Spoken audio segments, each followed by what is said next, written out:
नमस्कार। आप देख रहे हैं न्यूज़ अटैक इंडिया। आज की इस खास पेशकश में हम लेकर आए हैं देश की 25 सबसे बड़ी और ताज़ा खबरें जो सीधे आपके जीवन पर असर डाल सकती हैं। जिपलाइन झूले से 45 फीट नीचे गिरा बच्चा, मौत। आगरा में बड़ी लापरवाही, सेफ्टी बेल्ट खुली। पिता बोले, घुमाने लाया था, लाश कैसे ले जाऊं।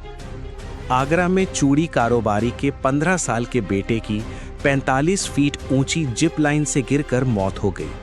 इसका वीडियो सामने आया है। इसमें दिख रहा कि नाबालिग जिप लाइन झूले से जैसे ही दूसरे छोर की तरफ बढ़ा, उसके सेफ्टी बेल्ट का हुक खुल गया और नीचे गिर गया। उसकी माता पिता के सामने तड़प तड़प कर मौत हो गई। घटना शहर के ताज में रविवार को हुई। कुनार अग्रवाल माता पिता के साथ फिरोजाबाद से आगरा घूमने आया था। हादसे के बाद पुलिस ने जिप लाइन का संचालन बंद करा दिया। जिप लाइन संचालक को हिरासत में ले लिया गया है। परिवार का आरोप है कि जिप लाइन कर्मचारियों की लापरवाही की वजह से हादसा हुआ। प्रेमानंद जी की अपील, मैं रहूं न रहूं हमेशा साथ रहूंगा। मेरी चिंता छोड़िए, श्री जी का ध्यान लगाइए। तबीयत बिगड़ने के बाद 9 दिन से पदयात्रा बंद। बिल्कुल चिंता मत करो, हम मिले ना मिलें, बोले ना बोले, हम आप सबको बहुत प्यार करते हैं। अंतिम बात यही कि चिंता नहीं करनी, न ये चिंता करनी है कि कैसे हमारा उत्थान होगा। बिना बोले तुम्हारे दिमाग में हम होंगे। ये भावुक अपील वृंदावन में संत प्रेमानंद महाराज ने वीडियो जारी कर अपने शिष्यों और भक्तों से की। 1 मिनट 19 सेकंड का वीडियो रविवार को केली कुंज आश्रम ट्रस्ट की यूट्यूब चैनल पर अपलोड किया गया। 17 मई यानी 9 दिन से प्रेमानंद महाराज की रात्रि पदयात्रा बंद है। शिष्यों ने तब बताया था कि प्रेमानंद महाराज की तबीयत ठीक नहीं है। वो भक्तों से एकांतिक मुलाकात भी नहीं कर रहे हैं।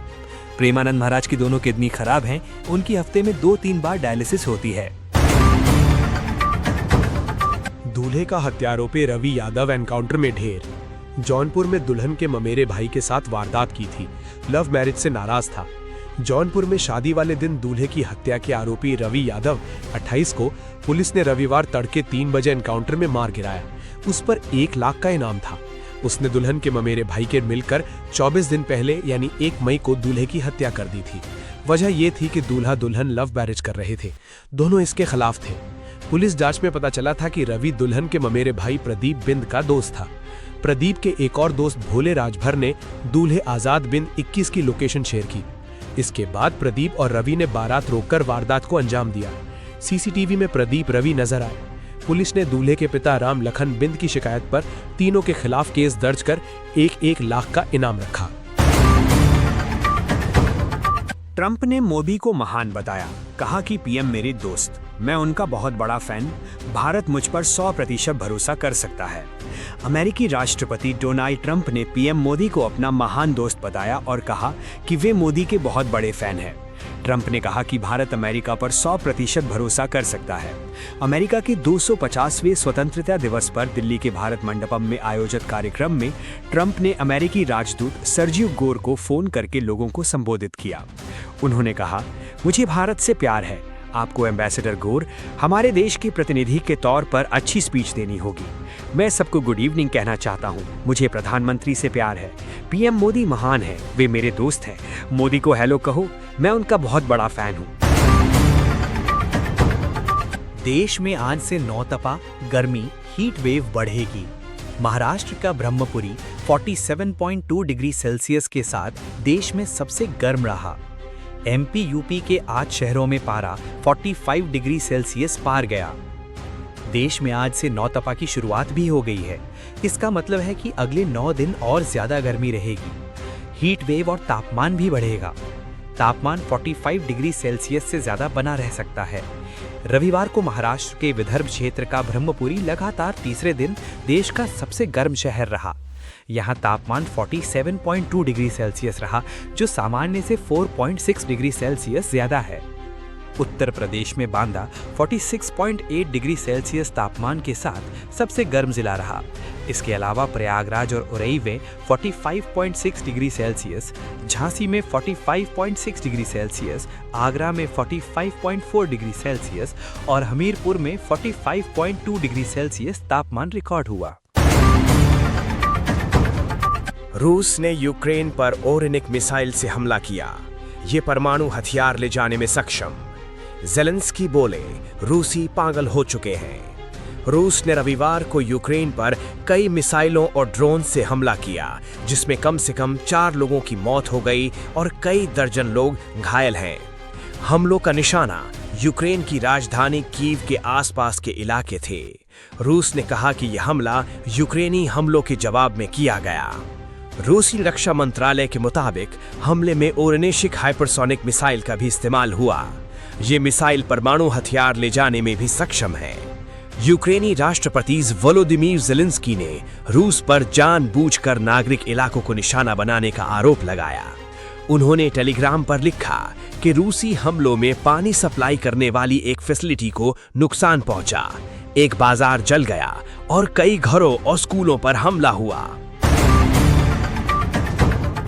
अजमेर में आईएएस प्री परीक्षा में गुपचुप तरीके से एंट्री, कैंडिडेट को सेंटर के छोटे गेट से अंदर भेजा।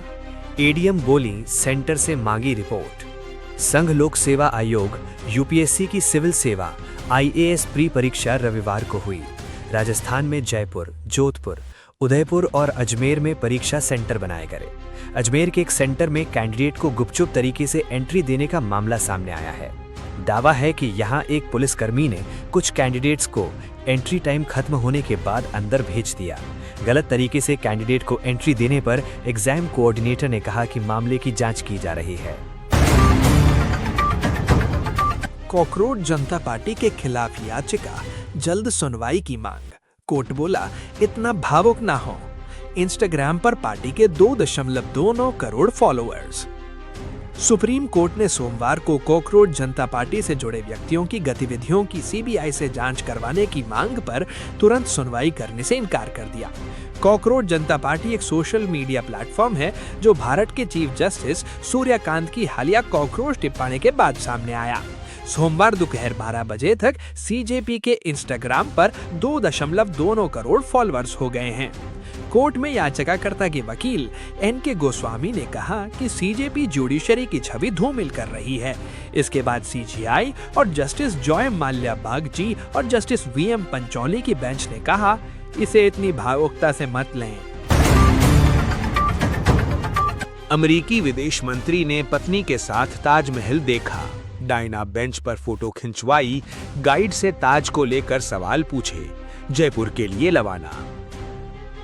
अमेरिका के विदेश मंत्री मार्को रूबियो ने पत्नी जेनेट रूबियो के साथ सोमवार को ताजमहल देखा। दोनों ने डायना बेंच पर बैठकर फोटो खिंचवाए। 41 डिग्री तापमान में मार्को रूबियो 45 मिनट तक ताजमहल परिसर में घूमे।